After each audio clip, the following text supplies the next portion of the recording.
Hey, Anime Rangers. Today we're recapping Nina the Starry Bride. And wow, it kicks off with some serious drama. Our heroine Nina is shackled and hauled before the king, accused of nothing less than treason against the crown. The tension is real, but you can bet there's more to this story. Let's Please dive look in at and me. see how Nina's One journey last unfolds. time. But first, let's rewind a year to understand Nina's backstory. We meet her as a young girl, sprinting through the streets with stolen goods in hand. She's not alone. Two friends her age, Sadie and Colin, are by her side. It's clear they're stealing out of desperation, likely to scrape together enough to eat. Their ragged clothing and hollow expressions paint a heartbreaking picture. These kids have had it rough. 5 years ago, a devastating plague swept through their town, leaving them orphaned and vulnerable. It's a painful reminder of how, even in our real world, countless children face similar struggles. Despite their harsh reality, the three share a tight bond, leaning on one another to survive. In a bittersweet moment, Colin admires Nina's striking blue eyes, comparing them to the brilliant hue of a lapis bracelet. But the mood darkens as he expresses sadness that she has to hide them. Why? Because girls with such unique features are highly sought after in the slave market. Nina's eyes, as beautiful as they are, make her a target. The foreboding tone of this moment is hard to ignore. You can sense where this story is headed, and if you're feeling uneasy, you're not alone. Let's press on to see how things unfold.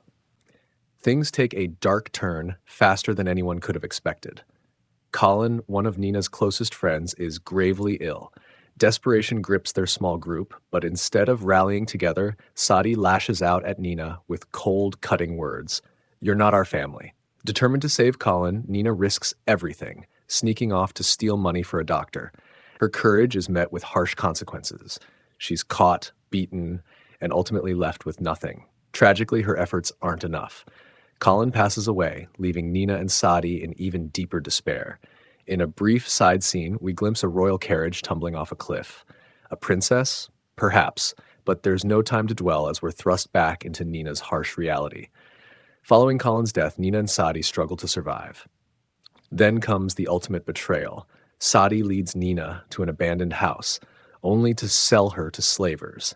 That's right, her friend sells her. But wait, these slavers seem suspiciously familiar. Aren't they the same men who were investigating the fallen princess? And why do they mistake Nina for a boy?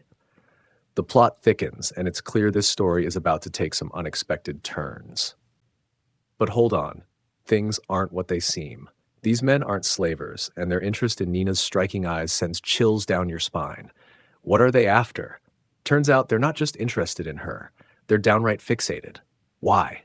Because those rare, luminous eyes make her the perfect stand-in for someone else. Remember that fallen princess?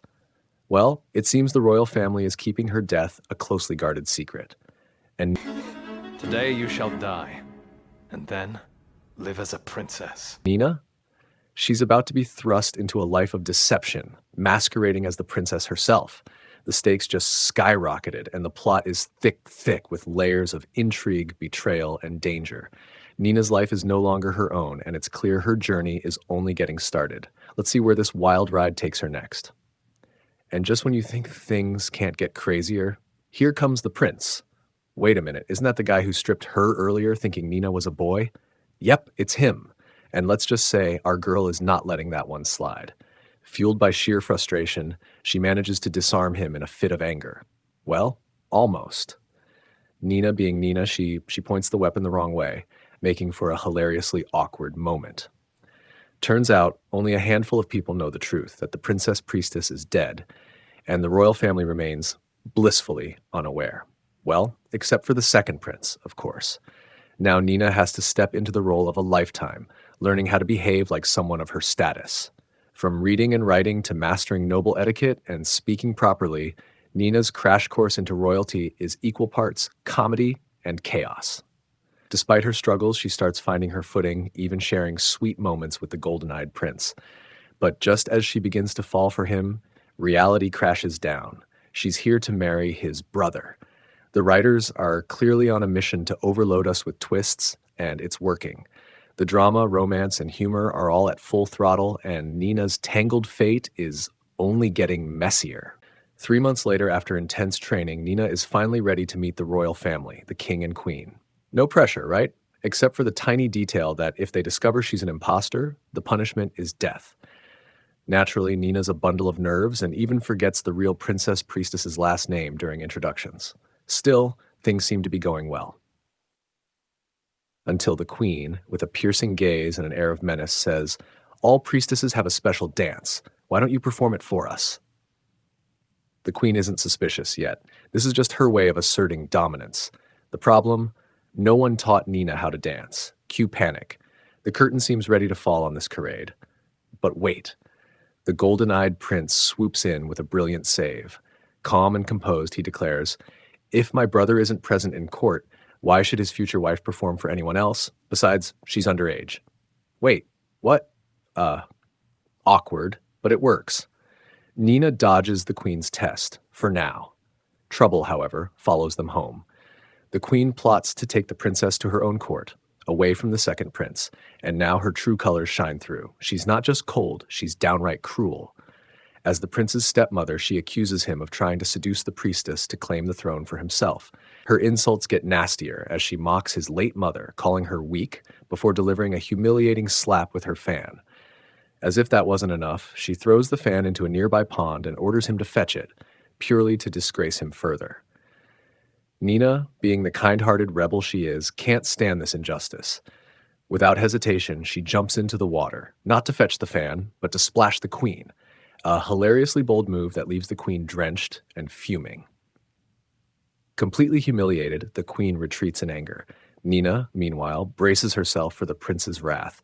But to her surprise, he isn't mad at all. In fact, he's laughing. That golden-eyed boy always keeps us guessing. And that wraps up episode 1 of this wonderful anime series. It's packed with comedy, heartwarming moments, intense drama, and more twists than you can keep track of. Should I dive into episode 2 next? Let me know in the comments. But seriously, if you haven't already, I highly recommend watching the whole series. It's an absolute gem. Catch you later, Anime Rangers.